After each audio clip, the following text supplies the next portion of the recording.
right. Hey, hello out there. Welcome to the Happy Fun Hour with Mike Merles. So I am Mike Merles. I am the creative director on Dungeons & Dragons. And that basically means I oversee the creation of storylines, new mechanics, both for the stuff that Wizards of the Coast publishes and that we work on with our partners. Like, for instance, we have the Neverwinter MMO. We provide them with information on our upcoming storylines and work with them to help shape that storyline so it's filled with everything they need. So if you were with us last week or the week before, you know what we're in the middle of doing right now is going through different classes from D&D, the Player's Handbook, and designing new subclasses for each of them. So last week, if you can see my text, I'll go ahead and embiggen this for you. We worked on the Acrobat for the Rogue. And this one was pretty interesting. Designing subclasses for the Rogue and other classes that make their subclass choice at 3rd level is always a little tricky because just by the nature of the character class design, the subclasses usually don't have as much space to work with design-wise. So what you're seeing right now on your screen, and don't worry if you can't read it, I'll walk you through it with each piece, but the concept here was that the Acrobat is a character who is very mobile, maybe the most mobile character in the game. And we hit on this idea that, well, what if the Acrobat could use some sort of flight mechanic? Now, what you're looking at right now, if you can read ahead and you're looking at the text and reading, this represents sort of a first draft attempt to express what this class does. As we walk through this, keep in mind that what we would do next with this text is it would then go over to someone like Kate Welch or Jeremy Crawford. They would review the text and make sure that the implementation is correct, that what this class is trying to do, what the subclass is trying to do, is actually reflected in what these rules say. I've said this before, but I'll say it again. For tabletop game development, your programming language is English or whatever other spoken and written language that you're working in. So taking a look at aerial artistry. This is our 3rd level ability. It's the ability you get when you first choose this subclass for your rogue. And what we talked about last time was looking at something where the character could essentially fly. And so I put some thought into it. And what I kind of landed on was this idea that it would be nice if we could express this as, like, rather than one movement that's just you flying around, to really touch on this flavor that the Acrobat's really bouncing off of things. That this idea is that you take 2 short flight moves, each of which is equal to half your speed. Now, this is an area where normally, if we were working on this for a product, I'd be working much more closer with the other designers to get the wording right and also to get their input. So you can see here the language I've used. The opening text is flavor text. Well, paragraph is flavor text, missing a period. And then the second paragraph starts to get into the actual mechanic. Now, in design, especially at this stage, this first paragraph is actually very important early on. Looking at it, I'll read it for you. Starting at 3rd level, you gain the ability to move with incredible speed, precision, and power. Few obstacles can prevent you from reaching your destination. That's important, even if that paragraph doesn't make it to the final design. What that's doing is laying out for the next designer to look at this. If I'm not in the room, if I'm not there to answer questions, they can read that and understand what we're trying to do here.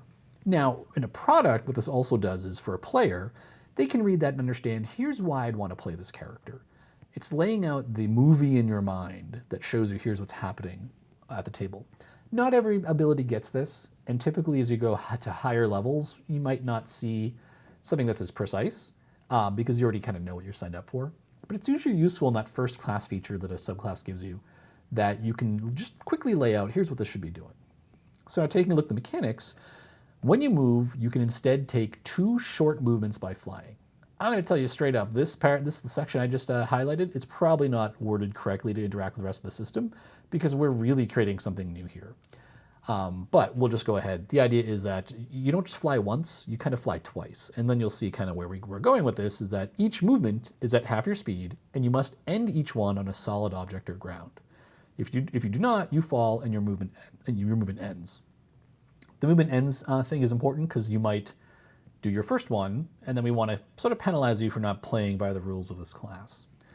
Now, the idea here is to capture the sense, and this is something I was thinking about a lot.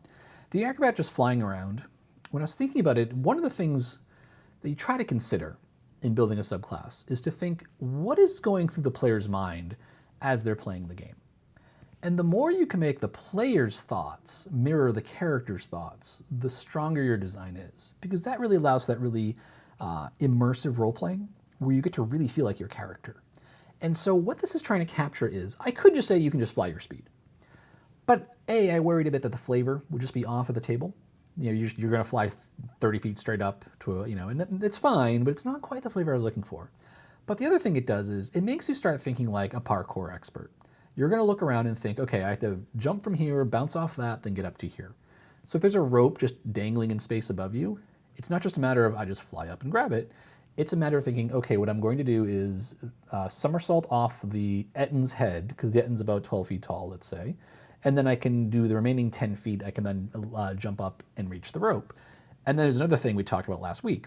When subclass abilities can interact well with class features, that's really fun. So then you'd think to yourself, okay, I need to move off of that creature. And this should probably say creature and object rather than just object and ground. So we'll make that change in a moment. It makes you think, okay, I need to use my cunning action to cancel out opportunity attacks. Or I need to cover more distance, so I'm going to use my my class feature to dash. So that's another way in which those two abilities are working together really well. So I'm going to say you must each one on a creature, solid object, or ground. So there we go.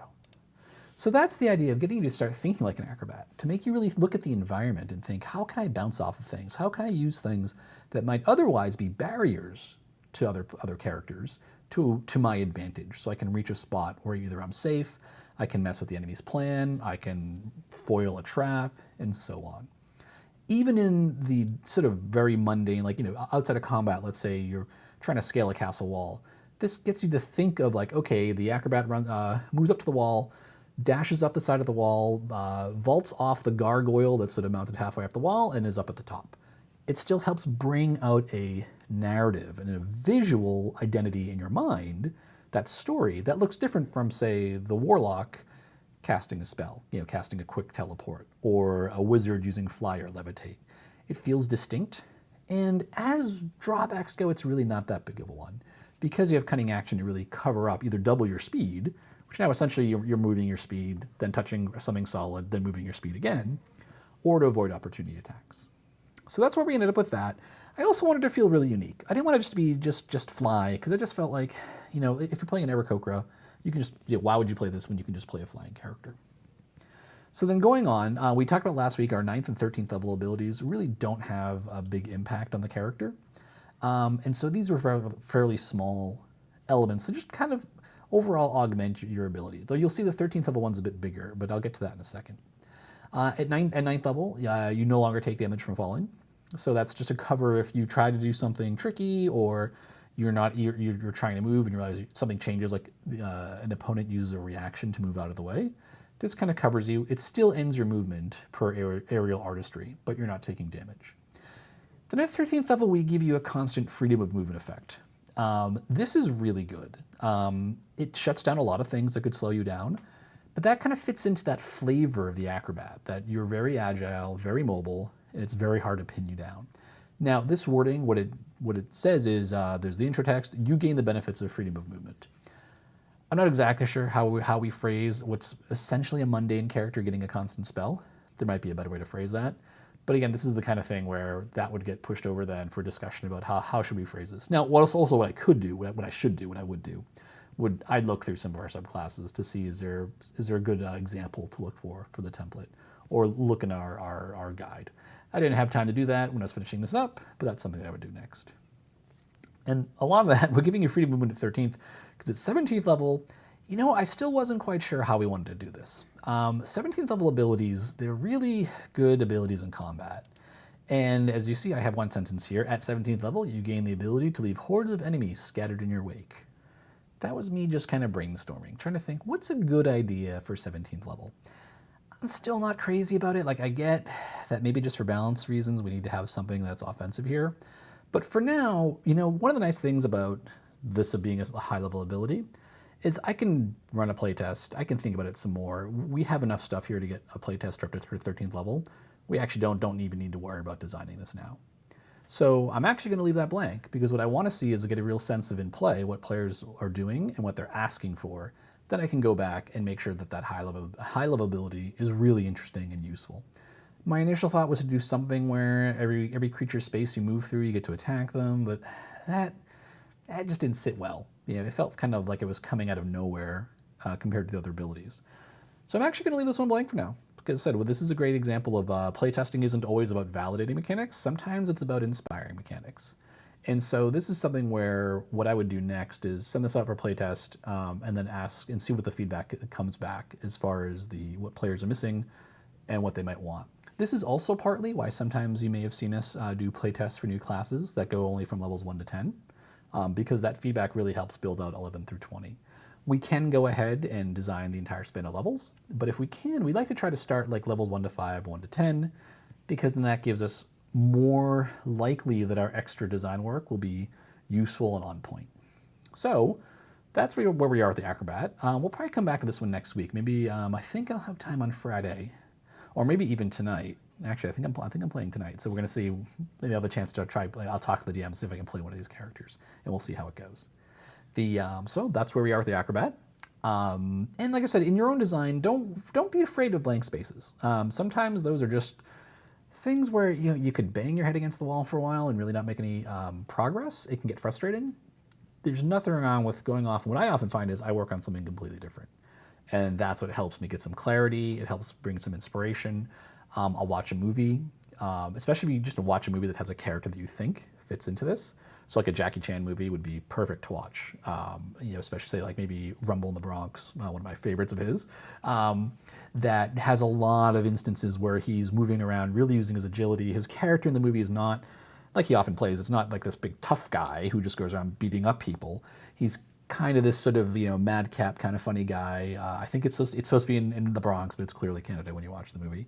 But it's great, and it's also, I mean, it's a really funny movie. So it also kind of fits in maybe what the Acrobat's tone would be. Less I'm here to crush you, and more like, oh, I'm kind of doing these wacky things, bouncing off walls and turning my enemies against each other, and just being really really agile. All right, so that's where we are with the Acrobat. So now it's time to take a look at our next class.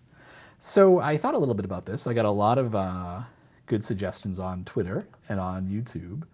And we should save this. So I'll save that for next week. Add some expansions to it. And let's take a look. The class I settled on, I said I got a lot of really good suggestions. But what I figured what I'd like to do is show off the design for something from the Sorcerer. The Sorcerer is a really interesting class. It's definitely a class. Oh, you saw like my downloads are right there. It's definitely a class that has had identity issues in the game, and we know in our feedback overall there is some unhappiness with it, especially with the class's selection of spells. So this is a good example of a class where when we're doing a subclass, having that sort of metagame knowledge is really helpful, because if you know people who want to like the class have some barriers between them and their ideal version of it. We're not at a point right now where we want to go back and revise the player's handbook. But what we can do is develop new subclasses that maybe start to fill some of those gaps to make you feel like, okay, this is still power level equal, because we know in terms of raw output, the Sorcerer is fine. The Sorcerer can just cast the attack spells and keep up damage-wise with the characters. The issue with the Sorcerer that we see is the spell selection is maybe too limited, that we just don't give you enough spells known. Now, we don't want to just come up with new subclasses that are equal to the other subclasses out there and they give you spells known. We actually did that in an initial playtest of the Storm Sorcerer, what feels like a billion years ago, but it's probably more like 3.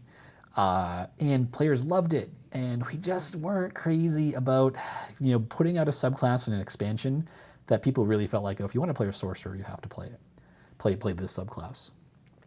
It's a very tricky thing to solve, because you want to make new subclasses useful and exciting, but they can't be so great that people feel like, and this is what I like to think of as a good new player scenario. New player comes to the table, says they want to play a Sorcerer. Their first answer is, well, you need to buy this expansion. And that's just, we don't really want to have that be the default. Now, it's okay if the player says, I want to play a Sorcerer, and I really want to play a Sorcerer who can command the elements. Like, they're taking that kind of next step, then we're okay with that because we know we can't possibly offer everything that's in the, the player's handbook can't hit every archetype. But if the player is thinking, like, I saw in chat someone mentioned, the Last Airbender, they're thinking of a character like that, and they think, oh, it'd be cool to play a spellcaster like that. Then I think it's okay for more experienced players to direct them to an expansion because the player already has a good sense of what they want to play. They're probably not as much of a beginner as someone who just doesn't know anything about D&D or really has no real clear idea of what how the game's going to work.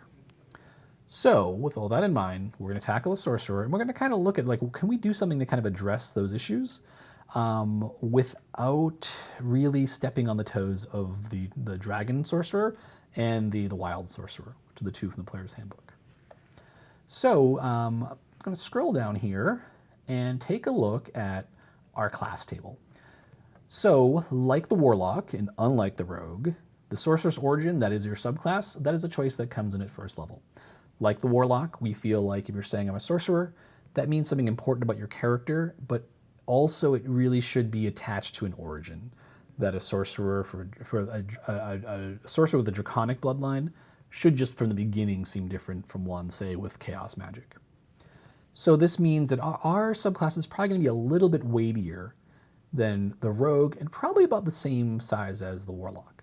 The one thing to keep in mind about the sorcerer compared to other classes, the sorcerer's font of magic feature, which kicks in at second level, and meta magic at third level, those are a bit weightier than maybe class features you might find in classes that get a subclass choice at first level. If we scroll down and take a look at those, let's see your font of magic. Font of magic gives you a pool of sorcery points. The key to sorcery points is that they allow you to create new spell slots. So technically speaking, the sorcerer has more spell slots per day than the wizard. Now, the wizard does have a mechanic where with a short rest, you can get back some numbers of spells. And that's essentially the balancing mechanism here. The key to sorcery points is you can use those whenever you want. They're not dependent on taking a rest. And then as you get higher level, once you get to, higher level third, meta magic allows you to spend sorcery points to alter the effects of your spells. I'll go straight to the one that everyone takes, Twin Spell. Twin Spell lets you take a spell that targets one creature and instead target two. So that's actually crazy useful. And it's probably the one that people take the most often. It allows you basically to spend a sorcery point equal to it's the spell's level. The text is right in front of me, so we'll take a look. Yep, you can spend a number of sorcery points equal to the spell's level to target a second creature. What's really powerful about this is it lets you get around the restriction on, hey, I have one action, which lets me cast one spell. This says you can use one action to cast a spell twice, and a spell that normally would cost an action. So that can be very useful. And this is a good example of something that might be good to the point that these other features aren't really used as much because this is so powerful.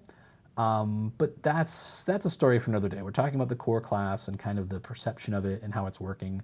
We wouldn't really try to mess with that here in subclass design because that's not really, hey, if there are more meta magic options within a subclass, I'm not really crazy about that. And I'll get into a little bit the more detail on the why, but it basically comes down to you don't want a subclass to compete with the core class for resources. And I'll get into that a little bit more as we go further.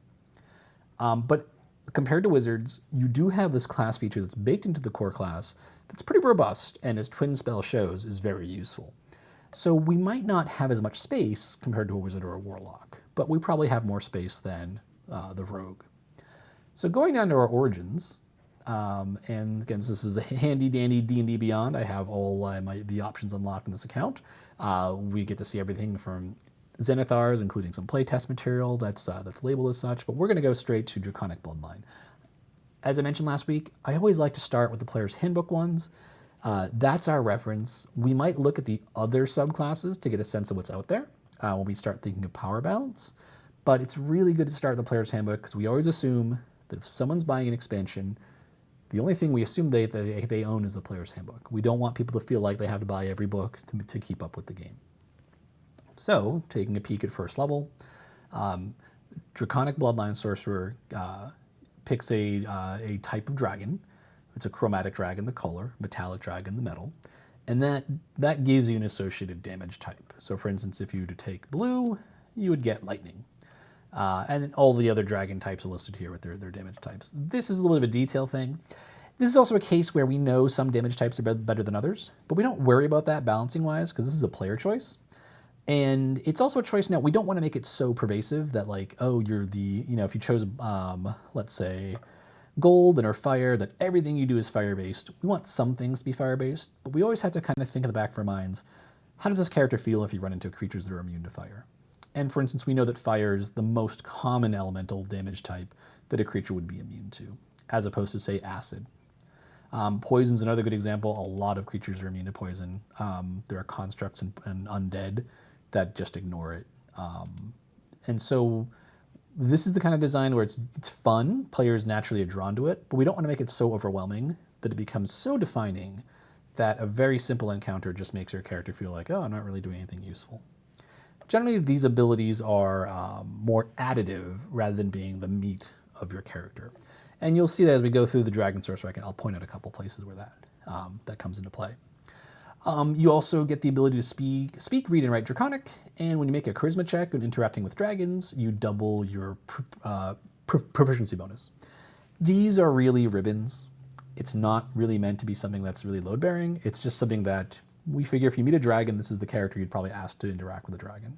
So it makes you feel good for doing that, for standing in front of the giant ancient red worm that could kill you in one bite, for taking that one for the team. Now we get to Draconic Resilience. What we also see here is a mechanic that says, at first level, your hit point maximum increases by 1, and increases by 1 again whenever you gain a level in this class. What this essentially means is that rather than having a d6 hit die, you have a d8. Now obviously doesn't say change from d6 to d8, and when you're recovering during a short rest, you're not regaining as many hit points, but it does mean your overall capacity to take damage is better than other characters. We also have, when you aren't wearing armor, your AC equals 13 plus your dexterity modifier. So Rabakion, which actually can be with a good dexterity, a pretty durable character compared to other spellcasters. And the idea behind this was just to get across the idea of the Dragon Sorcerer being more durable than other spellcasters because of that Draconic influence. So these are passive, they're pretty simple, but they're pretty useful. We do have an Xanathars, I believe we talked a bit about armor. There's a lot of misconceptions about how this ability works. The idea is this essentially replaces any armor that you're wearing or could wear, or any other effect that lets you calculate your armor class, as opposed to granting an AC bonus. So for instance, if you had another class feature that said, when you aren't wearing armor, your AC equals 12 plus your Constitution modifier, you'd use either this calculation or the Constitution modifier calculation. If you had a feature that just said you gain +1 bonus to AC, that +1 would just stack right on top of this. So that's the Dragon Sorcerer at first level. You feel like a Dragon Sorcerer, and it's something which, again, it might not seem really active, but it's making your character operate differently compared to other sorcerers in a very, really notable way. You have a significantly better armor class, and you have noticeably more hit points, especially at higher levels. Coming down to 6th level, you get a defensive ability. Reverse that. You get an offensive ability and then a defensive ability with a sorcery point. So with Elemental Affinity, when you cast a spell that deals damage of the type associated with your ancestry, you add your Charisma modifier to 1 damage roll of that spell. This ability it's not a game changer. It gives you a reason to use spells that are associated with your damage type. In power calculations, this is probably treated as effectively neutral.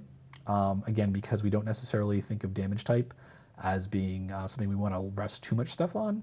Plus also your Charisma modifier, that's going to top out at +5, and when it hits that, it's useful. I'm not going to say you don't want to use it, but it's also something that, you really want to try to associate this with a cantrip. So that's kind of a nice design element, that the spells you're using all the time will be tied to your ancestry. Your bigger spells, a +5 is not going to make as big of a difference as it will say on a cantrip. Then we get the second half. And this is the first time we see you can spend a sorcery point to gain resistance to that damage for 1 hour. This is design, and I talked about this, and I kind of touched on this earlier, so now we'll go fully into it. This is a style of design we used a few times in the Player's Handbook. We used it here for the Sorcerer. We also used it on the Way of the Elements path for the Monk. And we've found people really don't like it. The idea here was, you have a resource, let's give you a subclass that lets you use that resource in more ways. What we found though is players really overall felt that this type of ability, where I can spend a resource I already have in a new way, didn't really feel like they were getting more powerful. They really felt like, well, I still only have so much fuel in the tank. This is a new way to spend it, which is nice, but power-wise, it just feels really power neutral, because I could use my sorcery points to twin a spell, and now this is competing with it. This goes back to, if you remember last week, I talked about the rogue, and how one of the challenges for building rogue subclasses is the core class accounts for your action, usually with a sneak attack. That's what you want to use your action to do when you're fighting someone. Your bonus action is, that's what cunning action is going to use. And at higher levels, you gain access to a defensive ability that let you use your reaction every round to reduce damage from incoming attacks. This is similar. You only have so much to go around for your class abilities in terms of resources. Where the rogue was really consuming its actions, and a subclass that gave you new ways to use those actions would not be as useful, giving you new ways to spend a resource that your character accumulated just doesn't feel as useful because you're already using it, say, for twin spell. But by 6th level, you probably have a pretty good sense of the tempo or the uses you have for your sorcery points. Adding a new one, especially when you don't get to choose, just doesn't feel as good. Now, there is one exception to this. It's not something I'd use often, but at least I would consider it. Would be designed that let's say if you had twin spell, there might be something here that's like, hey, with this, you can spend a bunch of sorcery points and get triple spell. That's something where we know, based on feedback, people are using that a lot. Well, okay, basically the ability to break the rule, to use the thing you like using and then use it even more, that might be one where it would feel good to players. Because it is, it's not a power-up and that you're still spending your points, but it lets you take something that you're doing and then do it in a way that other characters can't. But it's also kind of sitting in that idea that if you're playing a sorcerer and you think, hey, I use my sorcery points to twin my spell, well, now I can use it to hit 3 targets at once, and that's really good. Now, that's also probably broken. It's probably maybe too good. But that's the kind of direction we might take things, is let you break a limit with your resource that you otherwise had to respect. So 14th level, you gain the ability to sprout a pair of dragon wings. You get a fly speed. It's a bonus action, and then you can dismiss them as a bonus action. And there's also this is also the kind of design which I don't think we worry about as much anymore. It says here you can't manifest your wings while wearing armor unless the armor is made to accommodate them. We really don't worry too much about these. This is something which gets a little fiddly, and it's not balancing anything. It's not like, well, if you're wearing armor, suddenly this is broken. It's more just we're worried about the logic of it, but I don't think this is the kind of thing we worry about as much. Then at 18th level, you get a fairly big ability. You can channel the dread presence of your dragon ancestor, causing those around you to become awestruck or frightened. That's cool, but as an action, you can spend 5 sorcery points, and they were already like, oh, that seems really cool, but I can do that, or I can twin a 5th level spell. Maybe I'd rather twin a 5th level spell.